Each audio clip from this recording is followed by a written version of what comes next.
Hello everyone welcome back to my channel. ഇന്ന് December 18 അപ്പോൾ ഈ വീഡിയോയിൽ ഞാൻ ഇന്നത്തെ കറണ്ട് അഫയേഴ്സാണ് ഡിസ്കസ് ചെയ്യാൻ പോകുന്നത്. ഇന്നത്തെ കറണ്ട് അഫയേഴ്സ് എന്ന് പറയുമ്പോൾ നിങ്ങൾക്കറിയാം, ഇന്നലത്തെ മോസ്റ്റ് ഇമ്പോർട്ടൻറ്റ് ന്യൂസാണ് ഞാൻ ഈ വീഡിയോയിൽ ഡിസ്കസ് ചെയ്യുക. അപ്പോൾ കോമ്പറ്റേറ്റീവ് എക്സാംസിനൊക്കെ കറണ്ട് അഫയേഴ്സ് ഒരു ഇമ്പോർട്ടൻറ്റ് റോളാണ് പ്ലേ ചെയ്യുന്നത്. അപ്പോൾ ആ കറണ്ട് അഫയേഴ്സ് സെക്ഷനിൽ നല്ല മാർക്ക് സ്കോർ ചെയ്യാൻ നമ്മൾ റെഗുലറായിട്ട് കറണ്ട് അഫയേഴ്സ് പഠിക്കുകയും ചെയ്യണം. അത് റിവൈസ് ചെയ്ത് പഠിക്കുകയും ചെയ്യണം. അങ്ങനെ ചെയ്താൽ മാത്രമേ എക്സാമിനേഷനിൽ നമുക്ക് നല്ല മാർക്ക് സ്കോർ ചെയ്യാൻ സാധിക്കുകയുള്ളൂ കറണ്ട് അഫയേഴ്സ് സെക്ഷനിൽ. അപ്പോൾ എൻ്റെ കറണ്ട് അഫയേഴ്സ് ക്ലാസ് നിങ്ങൾ റെഗുലറായിട്ട് കാണുകയാണെങ്കിൽ അതിൻ്റെ നോട്ട്സ് തരുന്നത്, നിങ്ങൾക്ക് കിട്ടുന്ന നോട്ട്സ് സ്ക്രീൻഷോട്ട് എടുത്ത് വെച്ചാൽ മതി. നോട്ട്സ് എഴുതി ഉണ്ടാക്കണമെന്നില്ല. സ്ക്രീൻഷോട്ട് എടുത്ത് വെച്ചിട്ട് അത് റിവൈസ് ചെയ്ത് പഠിച്ചാൽ മതി. അങ്ങനെ ചെയ്താൽ നിങ്ങൾക്ക് 90 to 95% മാർക്ക് സ്കോർ ചെയ്യാൻ സാധിക്കും. ഈ അവസാന നിമിഷത്തിൽ നമ്മൾ റഷ് ചെയ്തിട്ട് ജസ്റ്റ് ഒരു പാസ് മാർക്കിന് വേണ്ടി പഠിക്കുന്നതിനെക്കാട്ടിലും നമ്മൾ മാക്സിമം കറണ്ട് അഫയേഴ്സ് നിന്ന് സ്കോർ ചെയ്യാൻ വേണ്ടിയിട്ട് റെഗുലറായിട്ട് പഠിക്കുക. റെഗുലറായിട്ട് പഠിച്ചിട്ട് റിവൈസ് ചെയ്ത് പഠിക്കുകയും ചെയ്യുക. അങ്ങനെ ചെയ്താൽ നിങ്ങൾക്ക് നല്ല മാർക്ക് സ്കോർ ചെയ്യാൻ സാധിക്കും. അത് നിങ്ങളുടെ ഓവറോൾ മാർക്കിനെ അത് ബൂസ്റ്റ് ചെയ്യാൻ സഹായിക്കുകയും ചെയ്യും. അപ്പോൾ നമുക്ക് ഇന്നത്തെ കറണ്ട് അഫയേഴ്സ് ഇവിടെ സ്റ്റാർട്ട് ചെയ്യാം. First news, 48th GST Council Meeting. No claim bonus to not be taxed under GST and other key takeaways. അപ്പോൾ 48th GST Council Meeting നടന്നു. അപ്പോൾ no claim bonus to be taxed under GST and other key takeaways. അപ്പോൾ no claim bonus ഇത് കാര്യങ്ങൾ നമുക്കൊന്ന് detail ആയിട്ട് വായിച്ച് നോക്കാം, എന്നാൽ മാത്രമേ നമുക്ക് മനസ്സിലാക്കാൻ സാധിക്കുള്ളൂ. അപ്പോൾ 48th GST Council met under the chairmanship of Union Minister of Finance and Corporate Affairs, Srimati Nirmala Sitharaman. The meeting was also attended by Union Minister of State for Finance, Shri Pankaj Chaudhary. SUVs with an engine capacity of 1500 cc and length exceeding 4000 mm with a ground clearance of 170 mm could be levied a 22% compensation cess. അപ്പോൾ 48th GST council meeting നടന്നു എന്നാണ് പറഞ്ഞിട്ടുള്ളത്. അപ്പോൾ no claim bonus to not be taxed under GST. അപ്പോൾ bonus കുറച്ച് കാര്യങ്ങൾ GSTയുടെ അണ്ടറിൽ tax ചെയ്യില്ല എന്നാണ് പറഞ്ഞിട്ടുള്ളത്. അതേപോലെ മറ്റ് കാര്യങ്ങളുമാണ് ഇതിൽ ഡിസ്കസ് ചെയ്തിട്ടുള്ളത്. അപ്പോൾ അതിൻ്റെ ഡീറ്റെയിൽസ് ഇവിടെ കൊടുക്കുകയും ചെയ്തിട്ടുണ്ട്, നിങ്ങൾക്കിത് വായിച്ച് നോക്കാം. അപ്പോൾ 48th GST കൗൺസിൽ മീറ്റിംഗ് നടന്നു. യൂണിയൻ ഫിനാൻസ് മിനിസ്റ്ററായ നിർമ്മല സീതാരാമൻ്റെ ചെയർമാൻഷിപ്പിലാണത് നടന്നത്. So SUVs with an engine capacity, SUV നിങ്ങൾക്ക് അറിയുന്നുണ്ടാവും, വെഹിക്കിളാണ്. So engine capacity of 1500 cc and length exceeding 4000 mm with a ground clearance of 170 mm could be levied. അപ്പോൾ അതിന് 22% കോമ്പൻസേഷൻ സെസ് ലെവി ചെയ്യാമെന്നാണ് പറഞ്ഞിട്ടുള്ളത്. അപ്പോൾ നമുക്ക് നെക്സ്റ്റ് ന്യൂസിലേക്ക് കിടക്കാം. Tata Steel officially partners FIH, അതായത് ഹോക്കിയുടെ Indian hockey federation men's world cup 2023 in Odisha.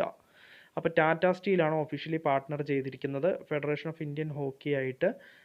Men's world cup 2023 ഒഡീഷയിൽ വെച്ച് നടക്കാതിരിക്കുന്ന ആ ഹോക്കി വേൾഡ് കപ്പിന് പാർട്ട്ണർ ചെയ്തിരിക്കുന്നത് ടാറ്റ സ്റ്റീലാണ് ഒഫീഷ്യലായിട്ട് പാർട്ട്ണർ ചെയ്തിരിക്കുന്നത്. അപ്പോൾ Tata steel limited signed a memorandum of understanding with hockey India to become an official partner of FIH Odisha hockey men's world cup 2023 Bhubaneswar Rourkela. അപ്പോൾ ടാറ്റ സ്റ്റീലാണ് ഒഫീഷ്യലി പാർട്ട്ണർ ചെയ്തിരിക്കുന്നത് federation of Indian hockey men's world cup 2023 വേണ്ടിയിട്ട്. So നമുക്ക് next ന്യൂസിലേക്ക് കടക്കാം. Iga Swiatek, Rafael Nadal crowned ITF world champions 2022. അപ്പോൾ Iga സ്വിയാടെക്കും അതേപോലെ റാഫേൽ നഡാലും ITF വേൾഡ് ചാമ്പ്യൻസ് ആയിട്ട് ക്രൗൺ ചെയ്യപ്പെട്ടു എന്നാണ് പറഞ്ഞിട്ടുള്ളത്. അപ്പോൾ ഇഗ സ്വിയാടെക് പോളണ്ടുകാരിയാണ്. അതേപോലെ സ്പാനിഷ് ലെജൻഡ് റാഫേൽ നഡാലാണ്. സ്പാനിഷ് ലെജൻഡാണ് റാഫേൽ നഡാൽ. അപ്പോൾ നമുക്കിതൊന്ന് വായിക്കാം. Polish star Iga Swiatek and Spanish legend Rafael Nadal were crowned as ITF World Champions 2022 by International Tennis Federation for clinching 2 Grand Slam titles during this season. അപ്പോൾ ഈ സീസണിൽ 2 grand slam title ജയിച്ചതിൻ്റെ പേരിലാണ് അവർക്ക് ഈ ഒരു ബഹുമതി കൊടുത്തിരിക്കുന്നത്. ITF determines its awards based on the criteria that includes all events and gives special weightage to 4 major championship and 2 team events. അപ്പോൾ ഇതൊക്കെയാണ് 4 മേജർ ചാമ്പ്യൻഷിപ്പ്, അതേപോലെ 2 ടീം ഇവൻസിനൊക്കെ പ്രയോറിറ്റി കൊടുത്തുകൊണ്ടാണ്, വെയിറ്റേജ് കൊടുത്തുകൊണ്ടാണ് ഈ ഒരു ബെസ്റ്റ് പ്ലെയർ, അതായത് ITF വേൾഡ് ചാമ്പ്യൻസിനെ തിരഞ്ഞെടുക്കപ്പെട്ടത്. Which are Billie Jean King cup and Davis cup. അപ്പോൾ ആ 2 ഇവൻ്റ്, ടീം ഇവൻ്റ് എന്ന് പറഞ്ഞു കഴിഞ്ഞാൽ ബില്ലി ജീൻ കപ്പും അതേപോലെ ഡേവിസ് കപ്പുമാണ്. അപ്പോൾ നമുക്ക് നെക്സ്റ്റ് ന്യൂസിലേക്ക് കിടക്കാം. Haryana charts out a 15-point strategy to reduce road accidents by 20% in a year. അപ്പോൾ ഹരിയാന ഒരു 15 പോയിന്റ് സ്ട്രാറ്റജിയാണ് ചാർട്ട് ഔട്ട് ചെയ്തിരിക്കുന്നത്. എന്തിനാണെന്ന് വെച്ച് കഴിഞ്ഞാൽ റോഡ് ആക്സിഡൻസിനെ 20% വരെ കുറയ്ക്കാൻ വേണ്ടിയിട്ട് ഒരു 15 പോയിന്റ് സ്ട്രാറ്റജിയാണ് ചാർട്ട് ഔട്ട് ചെയ്തിരിക്കുന്നത് ഹരിയാന ഗവൺമെൻറ്. അപ്പോൾ അതിൻ്റെ ഡീറ്റെയിൽസ് ഇവിടെ കൊടുത്തിട്ടുണ്ട്. The Haryana government has decided to opt for a 15-point strategy to reduce road accidents by 20% in a year, which includes fixing of illegal road cuts on highways made by dhaba and petrol pump owners and keeping a watch on illegal liquor vends on our roads. So ഇതൊക്കെ നോക്കിയിട്ടാണ് അവർ chart out ചെയ്തിരിക്കുന്നത്. This year till November, as many as 9,951 road accidents occurred in Haryana. അപ്പോൾ ഹരിയാനയിൽ 9,951 road accidents ആണ് ഈ November മാസം വരെ record ചെയ്തിരിക്കുന്നത്. സോ നമുക്ക് നെക്സ്റ്റ് ന്യൂസിലേക്ക് കിടക്കാം. Centre to set a borrowing limit for states at 3.5% of GSDP in financial year 24. അപ്പോൾ സെൻട്രൽ ഗവൺമെൻറ് ബോറോയിങ് ലിമിറ്റ്, സ്റ്റേറ്റ്സിൻ്റെ ബോറോയിങ് ലിമിറ്റിൻ്റെ പെർസെൻറ്റേജ് 3.5% ഓഫ് GSDP ആക്കിയിട്ട് ലിമിറ്റ് സെറ്റ് ചെയ്തിരിക്കുകയാണ്. അപ്പോൾ നമുക്ക് അതിൻ്റെ ഡീറ്റെയിൽസ് ഒന്ന് വായിച്ച് നോക്കാം.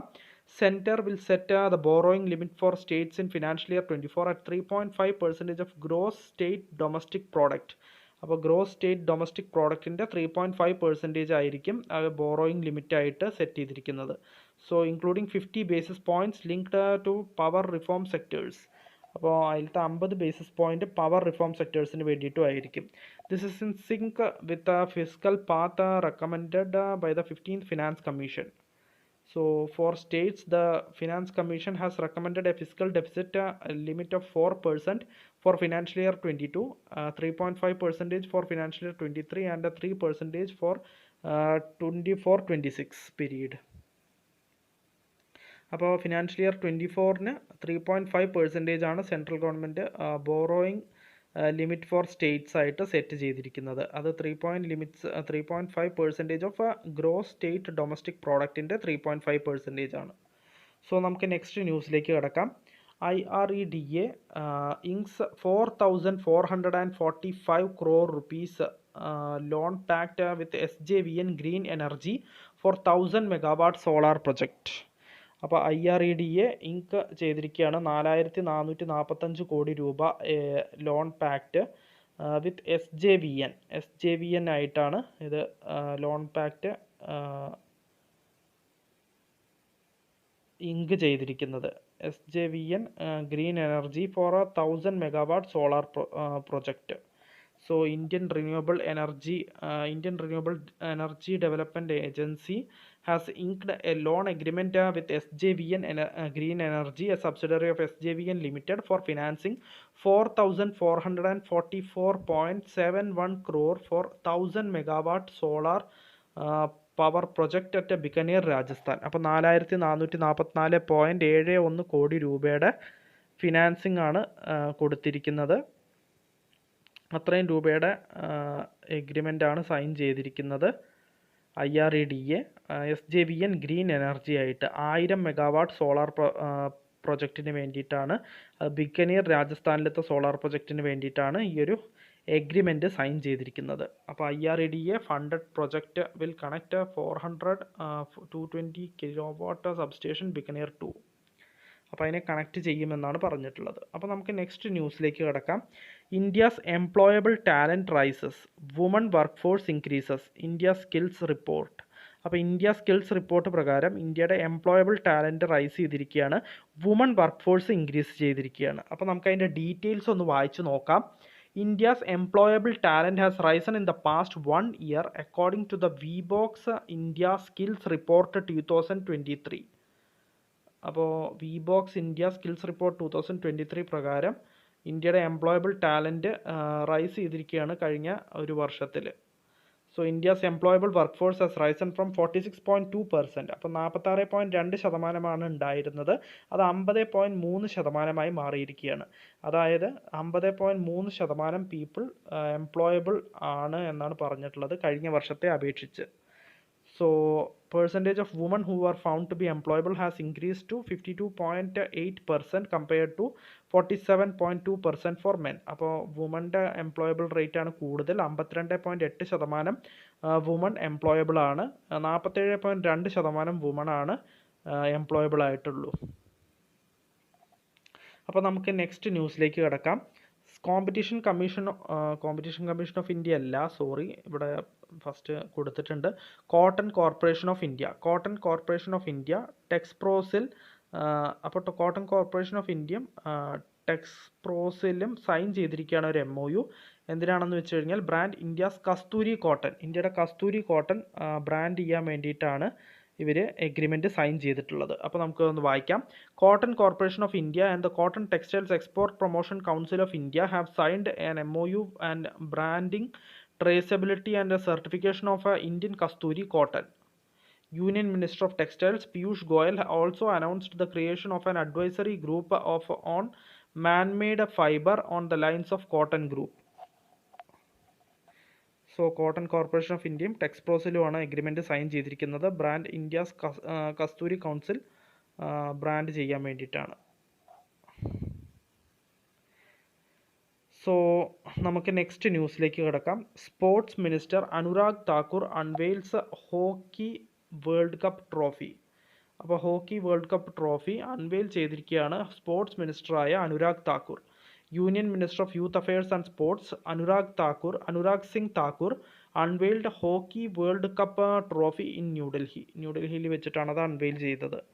അപ്പോൾ the federation of Indian hockey Odisha Hockey Men's World Cup 2023 Bhubaneswar Rourkela Trophy arrived at Major Dhyan Chand National Stadium in the national capital, after which it was unveiled to the hockey fans. Federation of Indian Hockey Men's World Cup 2023 will begin from 13th of January 2023. അപ്പോൾ തുടങ്ങുന്നത് 13th January 2023 മുതൽക്കാണ് ഈ federation of Indian ഹോക്കിയുടെ hockey men's world cup 2023 start ചെയ്യാൻ പോകുന്നത്. അപ്പോൾ നമുക്ക് next ന്യൂസിലേക്ക് കിടക്കാം. Indian PhD student at Cambridge university solves 2500-year-old Sanskrit puzzle. അപ്പോൾ ഒരു ഇന്ത്യൻ PhD സ്റ്റുഡൻറ്റ്, കാംബ്രിഡ്ജ് യൂണിവേഴ്സിറ്റിയിലത്തെ ഇന്ത്യൻ PhD സ്റ്റുഡൻറ്റ് ഒരു 2500 വർഷം പഴക്കമുള്ള സംസ്കൃതത്തിലെ പസിൽ സോൾവ് ചെയ്തു എന്നാണ് പറഞ്ഞിട്ടുള്ളത്. അപ്പോൾ നമുക്കൊന്ന് വായിച്ചു നോക്കാം. A grammatical problem which has defeated Sanskrit scholars since the 5th century BC has finally been solved by Rishi Rajpopat ആണ് ഇത് സോൾവ് ചെയ്തിരിക്കുന്നത് ഈ പസിൽ. അപ്പോൾ he made the breakthrough by decoding a rule taught by Panini, known as a father of linguistics, and is now encapsulated in his thesis titled In Panini We Trust, Discovering the Algorithm for Rule Conflict Resolution in the Ashtadhyayi. അപ്പോൾ ഇതിൽ important ആയിട്ടുള്ളത് Indian PhD student ആയിട്ടുള്ള ഋഷി രാജ്പോപ്പട്ടാണ് ഈ ഒരു Sanskrit puzzle solve ചെയ്തിരിക്കുന്നത്. 2500 വർഷം പഴക്കമുള്ള Sanskrit puzzle solve ചെയ്തിരിക്കുന്നത്. അപ്പോൾ PhD സ്റ്റുഡൻ്റ് ഓഫ് കാംബ്രിഡ്ജ് യൂണിവേഴ്സിറ്റിയിലത്തെ ഇന്ത്യൻ PhD സ്റ്റുഡൻ്റ് ആണ് ഈ സാൻസ്ക്രിറ്റ് പസിൽ സോൾവ് ചെയ്തിരിക്കുന്നത്. അപ്പോൾ നമുക്ക് നെക്സ്റ്റ് ന്യൂസിലേക്ക് കിടക്കാം. Ayush ministry's professor Ayushman comic series to get a Portuguese language edition after agreement with Brazil. അപ്പോൾ ആയുഷ് മിനിസ്ട്രിയുടെ professor Ayushman comic series Portuguese language edition കിട്ടാൻ പോകണമെന്നാണ് പറഞ്ഞിട്ടുള്ളത് ആഫ്റ്റർ എഗ്രിമെൻറ്റ് വിത്ത് ബ്രസീലായിട്ടുള്ള എഗ്രിമെൻറ്റിന് ശേഷം. അപ്പോൾ നമുക്കൊന്ന് വായിച്ചു നോക്കാം. And informative comic series titled, അപ്പോൾ ഇതൊരു കോമിക് സീരീസിൻ്റെ കാര്യമാണ് പറയുന്നത്. പ്രൊഫസർ ആയുഷ്മാൻ എന്ന് പറയുന്ന കോമിക് സീരീസിന് brought out by the national medicinal plants board അപ്പോൾ നാഷണൽ മെഡിസിനൽ പ്ലാൻസ് ബോർഡാണിത് ബ്രോട്ട് ഔട്ട് കൊണ്ടുവന്നത്. So functioning under the union Ayush ministry is set to come out in Portuguese after India entered into agreement with Brazil. അപ്പോൾ ബ്രസീലായിട്ട് agreement ചെയ്തതിന് ശേഷമാണ് ഈ ഒരു ബുക്കിൻ്റെ ഈ ഒരു കോമിക് സീരീസിൻ്റെ പോർച്ചുഗീസ് എഡിഷൻ ലോഞ്ച് ചെയ്യാൻ ഇവർ തീരുമാനിച്ചിരിക്കുന്നത്. So debut series came out in September 2019 with the aim of spreading knowledge on medicinal plants among children. അപ്പോൾ ഈ ഒരു പ്രൊഫസർ ആയുഷ്മാൻ എന്ന് പറയുന്ന കോമിക് സീരീസ് വന്നത് എന്തിനാണെന്ന് വെച്ച് കഴിഞ്ഞാൽ മെഡിസിനൽ പ്ലാന്റ്സിനെ കുറിച്ചിട്ടുള്ള ഒരു ബോധം, ഒരു നോളേജ് ചിൽഡ്രൻ്റെ ഇടയിൽ വരുത്താൻ വേണ്ടിയിട്ടാണ് ഇങ്ങനെ ഒരു കോമിക് സീരീസ് ഇറക്കിയത്. സോ നമുക്ക് നെക്സ്റ്റ് ന്യൂസിലേക്ക് കിടക്കാം. Iran expelled from UN women's commission, India abstains on resolution. അപ്പോൾ ഇതിൽ പറഞ്ഞിരിക്കുന്നത് എന്താണെന്ന് വെച്ച് കഴിഞ്ഞാൽ ഇറാൻ UN വുമൺസ് കമ്മീഷനിൽ നിന്ന് എക്സ്പെല്ലായി എന്നാണ് പറഞ്ഞിട്ടുള്ളത്. എക്സ്പെൽ ചെയ്യപ്പെട്ടു. സോ ഇന്ത്യ അബ്സ്റ്റെയിൻ ചെയ്തിരിക്കുകയാണ് ഈ ഒരു തീരുമാനത്തിൽ നിന്നും. അപ്പോൾ നമുക്ക് ഒന്ന് വായിക്കാം. 29 members of the UN's Economic and Social Council voted in favor of a resolution proposed by the United States to remove with an immediate effect the Islamic Republic of Iran from Commission on the status of a world for the remainder of 2022 to 26 term. അപ്പോൾ 2022 to 26 ടേമിൽ ഇറാനെ പുറത്താക്കാനാണ് തീരുമാനിച്ചിരിക്കുന്നത്. So Iran's term which began this year was to have a run through 2026. അപ്പോൾ 2026 വരെ, ഈ വർഷത്തിലാണ് Iran അതിൽ indulge ആയത്, term തുടങ്ങിയത്. പക്ഷേ ഇപ്പോൾ ഔസ്റ്റ് ചെയ്യാനാണ് തീരുമാനിച്ചിരിക്കുന്നത്. എക്സ്പെൽ ചെയ്തു എന്നാണ് പറഞ്ഞിട്ടുള്ളത്. There are 54 members in the UN Economic and Social Council. അപ്പോൾ UN Economic and Social Councilൽ 54 മെമ്പേഴ്സാണ് ടോട്ടൽ ഉള്ളത്. സോ നമുക്ക് നെക്സ്റ്റ് ന്യൂസിലേക്ക് കടക്കാം. Mette Frederiksen has been reelected as Denmark's prime minister. അപ്പോൾ ഡെൻമാർക്കിൻ്റെ പ്രൈം മിനിസ്റ്ററായിട്ട് മെറ്റെ ഫ്രെഡറിക്സണിനെ റീഇലക്റ്റ് ചെയ്തിരിക്കുകയാണ്. അപ്പോൾ Mette Frederiksen reelected as Denmark's prime minister. Mette Frederiksen was forced to call an early election in October. അപ്പോൾ ഒക്ടോബറിലെ ഒരു ഏർലി ഇലക്ഷൻ കോൾ ചെയ്യാൻ ഫോഴ്സ് ചെയ്യപ്പെട്ടു എന്നാണ് പറഞ്ഞിട്ടുള്ളത്. അപ്പോൾ prime minister Mette Frederiksen red bloc of party secured the required 90 seats to form a government. അപ്പോൾ Mette Frederiksen ആയിരിക്കും ഇനിയും ഡെൻമാർക്കിൻ്റെ പ്രൈം മിനിസ്റ്റർ. സോ നമുക്ക് നെക്സ്റ്റ് ന്യൂസിലേക്ക് കിടക്കാം. 2022 global food security index report, GFSI report. അപ്പോൾ GFSI റിപ്പോർട്ട് വന്നിരിക്കുകയാണ്. അപ്പോൾ നമുക്ക് ഒന്ന് വായിക്കാം. The 2022 Global Food Security Index report was released by the British weekly The Economist. അപ്പോൾ ബ്രിട്ടീഷ് വീക്ക്ലി ആയ The Economist ആണ് ഈ 2022 global food security index report release ചെയ്തിരിക്കുന്നത്. ഇൻ 2022, അപ്പോൾ ആ റിപ്പോർട്ട് പ്രകാരം in 2022 8 of the top 10 performing countries are in Europe, with Finland topping the list with a score of 83.7. അപ്പോൾ 2022 10ൽ 8 top performing കൺട്രീസും യൂറോപ്പിൽ നിന്നുമാണ് എന്നാണ് പറഞ്ഞിട്ടുള്ളത്. ഫിൻലാൻഡാണ് ആ ലിസ്റ്റ് ടോപ്പ് ചെയ്യുന്നത്. 83.7 എന്ന സ്കോറോടുകൂടി അവരാണ് ടോപ്പ് ചെയ്ത് നിൽക്കുന്നത്. ഇന്ത്യയുടെ റാങ്ക്, അവർ ഇറക്കിയിട്ടുള്ള ആ ലിസ്റ്റിൽ ഇന്ത്യയുടെ റാങ്ക് എന്ന് പറയുന്നത് 68ാമത്തെ റാങ്കാണ്. 113 രാജ്യങ്ങളിൽ എടുത്ത് നോക്കുകയാണെങ്കിൽ ഇന്ത്യയുടെ സ്കോർ എന്ന് പറയുന്നത് 58.9 ആണ്. അപ്പോൾ ഗ്ലോബൽ ഫുഡ് സെക്യൂരിറ്റി ഇൻഡെക്സ് റിപ്പോർട്ടാണ് ഇപ്പോൾ റിലീസായിട്ടുള്ളത്. അപ്പോൾ 10 പെർഫോമിംഗ് കൺട്രീസിൽ ടോട്ടൽ 8 രാജ്യങ്ങളും യൂറോപ്പിൽ നിന്നുമാണ്. ഫിൻലാൻഡാണ് ടോപ്പ് ചെയ്യുന്നത്. ഇന്ത്യയുടെ റാങ്ക് 68 ആണ്. അപ്പോൾ ഇന്നത്തെ കറണ്ട് അഫയേഴ്സിൽ ഇത്രയേ ഉള്ളൂ. ഒരുവിധം എല്ലാ ഇമ്പോർട്ടൻറ്റ് ന്യൂസും ഞാൻ ഡിസ്കസ് ചെയ്തിട്ടുണ്ട്. അപ്പോൾ നമുക്ക് നാളത്തെ കറണ്ട് അഫയേഴ്സിൽ വീണ്ടും കാണാം. Bye everyone.